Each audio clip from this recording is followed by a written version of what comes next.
बेटा good morning all of you. तो आज मैं फिर बात करूंगा क्लास 8 की हिस्ट्री की। जैसे कि हम लोग पिछले दिनों से ये वीडियो कर रहे हैं, लगातार कंटिन्यू वीडियो कर रहे हैं। तो लेसन 6 है weavers iron smelters and factories owners. हालांकि मैंने इस लास्ट वीडियो बनाया था कल, लेकिन लास्ट नहीं हो पाया फुली, उसमें कुछ एक पॉइंट रिमेन हो गया। आज उसको हम कंप्लीट करते हैं इस वीडियो में। तो टॉपिक्स है iron and steel factories come up in India. हम देखने का प्रयास करेंगे इस टॉपिक में कि हमारे कंट्री में जो इंडस्ट्री सेटअप हुई आयरन एंड स्टील की, वो कब सेटअप हुई, कहाँ सेटअप हुई और किसने सेटअप किया। ठीक है, तो इन तमाम बातों को हम जानेंगे। जैसे कि हमने पिछले वीडियो में देखा था कि ब्रिटिश गवर्नमेंट की हमारे कंट्री में कॉलोनियल रूल इस्टेब्लिश हो जाने के बाद हमारे कंट्री की जो स्मेल्टर्स या फर्नेंस साइट था मैसूर का, वो कैसे डिक्लाइन हो गया था और क्यों डिक्लाइन हुआ था, हमने पिछले वीडियो में देखा था। अगर आप अभी भी नहीं देखे हैं तो आप जाकर यूट्यूब से देख लें, ताकि आपको कंसेप्ट उसका क्लियर हो जाए। और हम बात करेंगे डिक्लाइन होने के बाद जब हमारी कंट्री की जो फर्नेंस साइट थी, जहाँ पर आयरन स्मेल्ट करके आयरन के विभिन्न प्रकार के टूल्स, हथियार, औजार बनाए जाते थे, वो कैसे ब्रिटिश गवर्नमेंट के आ जाने से डिक्लाइन हो चुकी थी। ठीक है, या ब्रिटेन में जो औद्योगिकरण हो चुका था, वहाँ की जो उद्योगों में बनने वाले जो टूल्स थे या फिर इक्विपमेंट्स थे, उसकी वजह से हमारे कंट्री की बनी हुई प्रोडक्ट सेल नहीं हो पाती थी। तो किस तरह से हमने देखा कि डिक्लाइन हुई हमारे कंट्री की जो फर्नेंस साइट्स हैं। तो अब हम बात करेंगे फिर से कि हमारे कंट्री में किस तरह से इस्टेब्लिश हुई, क्या आयरन एंड स्टील कंपनीज कैसे फिर से इस्टेब्लिश हुआ, हम उसको देखते हैं। आइए, अगर आपके पास बुक अवेलेबल है तो आप पेज नंबर 77 को ओपन कर लीजिए। अगर आप इसमें देखेंगे तो एक ऐसा इमेज दिखाई देगा जो लगेगा किसी रिवर्स के किनारे है, बैंक पर है, और वहाँ से बहुत सारी फैक्ट्रियों के निकलते हुए स्मोक्स धुएँ जो हैं वो दिखाने का प्रयास करेंगे या शो करने का प्रयास करेंगे। शायद यहाँ पर फैक्ट्री हैं और इसमें क्या हो रही हैं, कई अलग सारे वस्तुएँ जो हैं बनाई जा रही हैं जिससे स्मोक निकलते हैं। आखिर ये कहाँ की घटना है, ये कहाँ का फिगर है, हम इसको देखेंगे। ये रिवर्स कौन सी है, तो बता दूँ आपको एक फिगर में फिर हम पढ़ने से पहले कि जो Tata iron and steel companies या फैक्ट्री जो है, जो आपको तुंगभद्रा रिवर के किनारे है, और ये फिगर आपको 1940 का लिया हुआ है। तो आप जान लीजिए तुंगभद्रा रिवर जो है Tata iron and steel company जहाँ बैठी है, उसी जो रिवर के नज़दीक में बैठी हुई है, सेटअप हुई है। तो वहीं का फिगर यहाँ पर दिखाने का प्रयास किया गया है। आइए हम देखते हैं ये कंपनी कैसे इस्टेब्लिश हुई। Page number 77। The year was 1904। In the hot month of April, Charles Weld, an American geologist, and Dorabji Tata, जिसको जमशेद टाटा कहते हैं, the eldest son of the Jamshed ji Tata, were traveling in Chhattisgarh in the search of iron ore deposit। ये 1904 की बात है।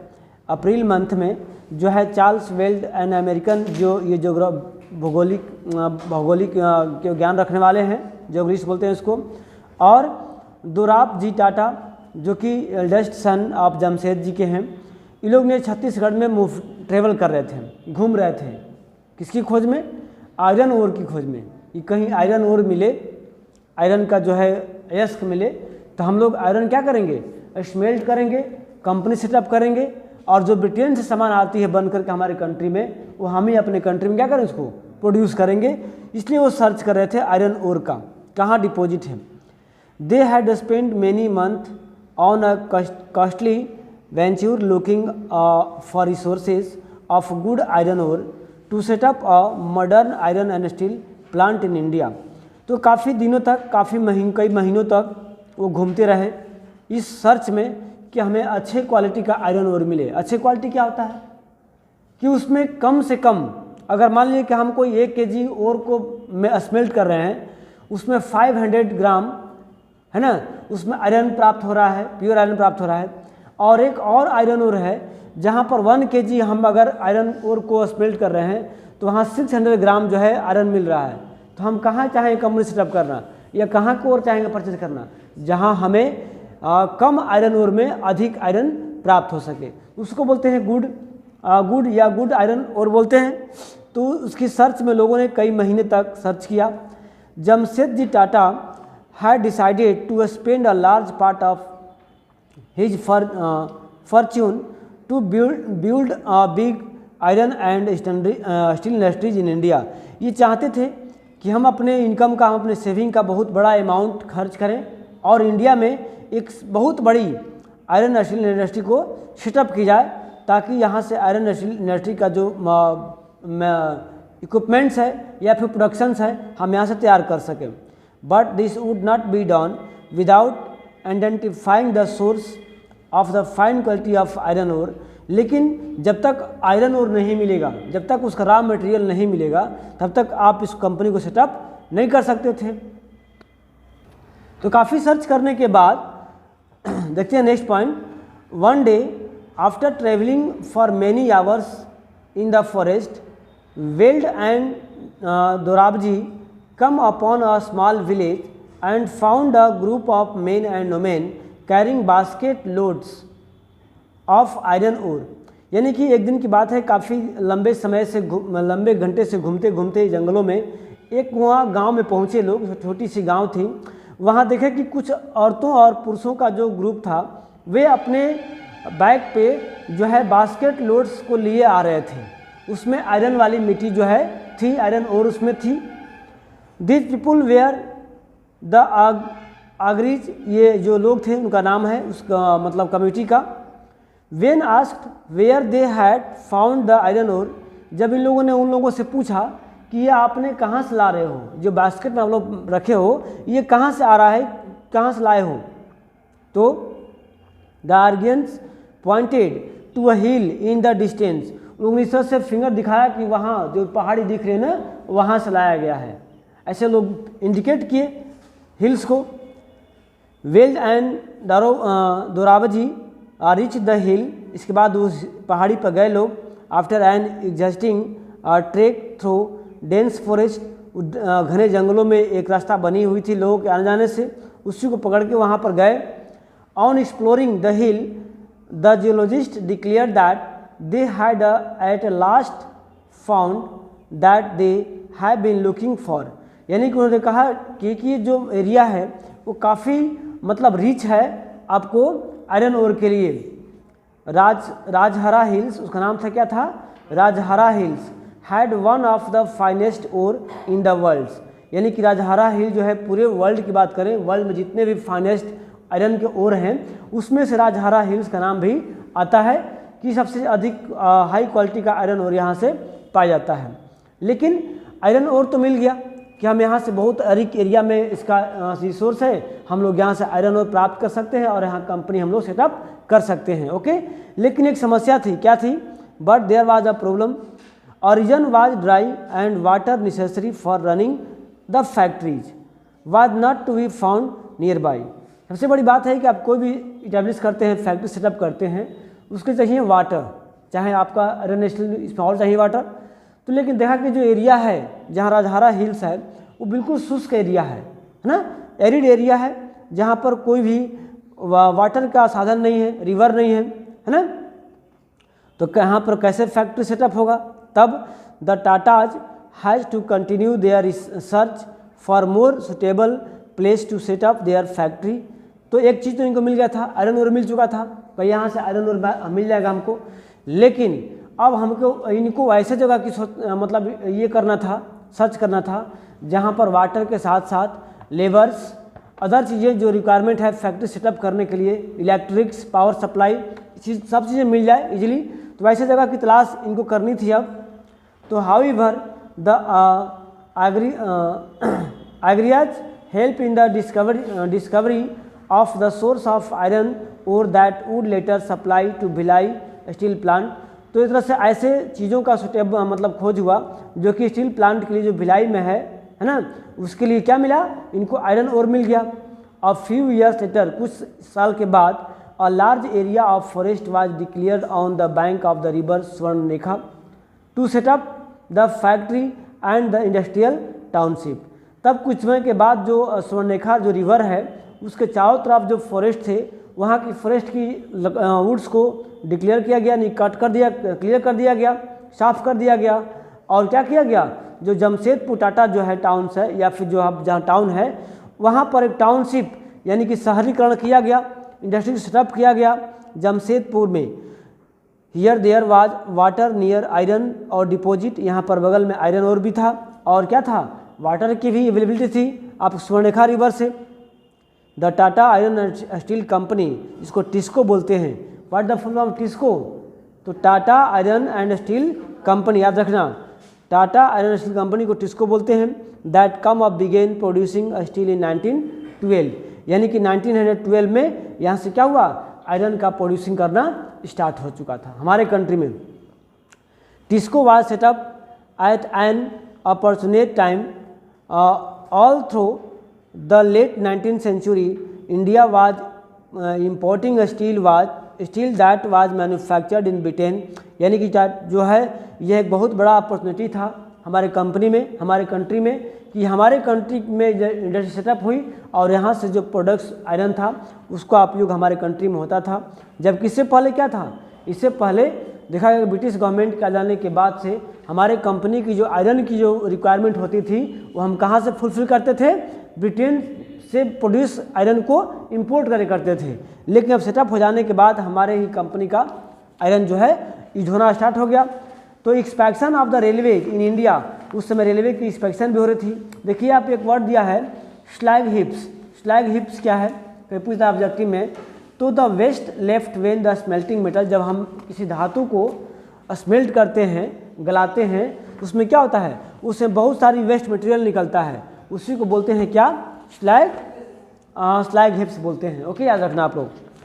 तो that provided a huge market for the rails that Britain produce, यानी कि ब्रिटिश गवर्नमेंट जब आयरन हमारे कंट्री में प्रोड्यूस करते थे, सेल करते थे, तो उसके बाद जो है हमारे कंट्री में रेलवे का जब विस्तार हुआ, रेलवे का जब एक्सपेंशन हुआ है ना, स्टार्ट होना हुआ, तो जो टाटा आयरन स्टील कंपनी जब कंट्री में सेटअप हुई तो यहाँ पर डिमांड आई ब्रिटिश गवर्नमेंट की कि जितने भी हमारे रेलवे को विस्तार करने में जो आयरन की ज़रूरत पड़ेगी आप वहाँ से सप्लाई करें।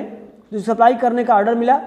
For a long while British expert in the Indian railways were unwillingly to believe that कि good quality steel could be produce in India. काफ़ी समय तक तो जो ब्रिटिश एक्सपर्ट थे उनको विश्वास नहीं हुआ होता था कि इंडिया में इस तरह के गुड क्वालिटी के आयरन ओर भी हैं और यहाँ पर स्टील जो है प्रोड्यूस होता है। By the time TISCO was set up the situations was changing and in 1914 the first world war broke out. जब 1914 में फर्स्ट वर्ल्ड स्टार्ट हुआ तो steel produce in Britain now had to meet the demand for war in Europe. India 1940 में जब start हो गया था world war, first world war, तो क्या था, ब्रिटिश गवर्नमेंट जो थी मतलब वो जो आपको यूरोप वार के लिए जो है मटेरियल जो है प्रोड्यूस करने में ये हो गई। So imports of British steel into India decline dramatically and the Indian railway return to TISCO for supply the rails. यानी जब ब्रिटेन में जब वर्ल्ड वार स्टार्ट हुआ तो जो ब्रिटेन कंपनी की जो वो थी प्रोडक्शन होता था हमारे कंट्री में आती थी, लेकिन क्या हो गया, वर्ल्ड वार में इन्वॉल्व होने की वजह से जो ब्रिटेन की प्रोडक्शन थी आयरन की वो हमारे कंट्री में आना कम हो गया, यानी इवन बहुत ही कम हो गया। तब क्या हुआ, जो रेलवे की विस्तार हमारे कंट्री में चल रही थी, ये अदर डिमांडेड जो आयरन के प्रोडक्ट्स का था, अब वो किसको आ गया, आयरन स्टील टाटा को आ गया। अब टाटा ने क्या किया, अपने कंट्री के साथ साथ जो रेलवे का जो विस्तार हो रहा था उसके लिए भी आयरन सप्लाई करना स्टार्ट हो गया। यानी कि हम यहाँ समझने का प्रयास करें कि जब टाटा आयरन स्टील कंपनी का जो प्रोडक्ट था उसकी डिमांड ज़्यादा बढ़ गई थी, है ना, यानी कि इसका, और धीरे धीरे क्या हुआ, जो ब्रिटिश गवर्नमेंट की प्रोडक्शन हमारे कंट्री में आती थी अब वो धीरे धीरे डिक्लाइन हो गई, कम हो गई। So the imports of British steel into India decline dramatically and the Indian railway turn to TISCO for supply the rails as the war dragged on the several years. जैसे जैसे युद्ध जो है लंबा समय तक खिंचता गया, TISCO had to produce shell and carriage wheels for the wars, यानी युद्ध के लिए भी जो है ये सप्लाई करना स्टार्ट कर दिया। By 1919 the colonial government was buying 90% of the steel manufactured by TISCO. यानी कि 1919 के आते आते तक ब्रिटिश गवर्नमेंट जो थी क्या करने लगी, टाटा आयरन स्टील कंपनी का जो प्रोडक्ट्स 90% वो परचेज करना स्टार्ट कर दी। Over a time TISCO became a biggest steel industries within the British empire, यानी कि ब्रिटिश एम्पायर के साथ साथ क्या हुआ, ये हमारे कंट्री का सबसे बहुत बड़ा इंडस्ट्री जो है बना। In the case of the iron and steel as in the case of cotton textile industrial expansion occurred only when British imports into India declined and the market for Indian industrial goods increase. यानी कि आप देखा कि iron के मामले में हो या कॉटन टेक्सटाइल के मामले में हो या अदर्स के बारे में हो, जब हमारे कंट्री में ब्रिटिश गवर्नमेंट का आना स्टार्ट हुआ या ब्रिटिश गवर्नमेंट की प्रोडक्शन जो हमारे कंट्री पे आना स्टार्ट हुआ तो क्या हुआ, हमारे कंट्री का प्रोडक्शन जो है डिक्लाइन हो गया। लेकिन जैसे ही वर्ल्ड वार का बात करते हैं तो क्या हुआ, वर्ल्ड वार में जो बड़ी बड़ी कंट्रियाँ थीं वो क्या हुआ है, वर्ल्ड वार में इन्वॉल्व होने की वजह से जो है उनकी जो प्रोडक्शन हमारे कंट्री में आती थी वो बंद हो गई या कम हो गई, और फिर से हमारे कंट्री का जो प्रोडक्शन एक तरह से ज़्यादा मात्रा में बढ़ गया।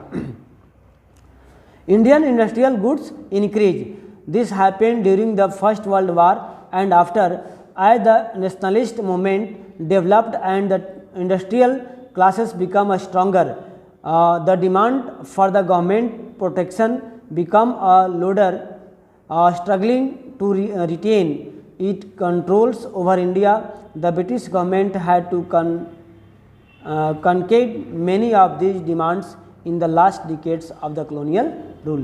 इस तरह से देखते हैं कि जब ब्रिटिश गवर्नमेंट जब हमारे कंट्री में जब सेटअप हुई इंडस्ट्रीज, तो उसमें का पढ़ेंगे, क्लास जाएंगे आगे में तो एक पढ़ेंगे ट्रेड बैरियर। क्या पढ़ेंगे, उसके वर्ड है ट्रेड बैरियर, यानी कि व्यापार को रोकने का तरीका।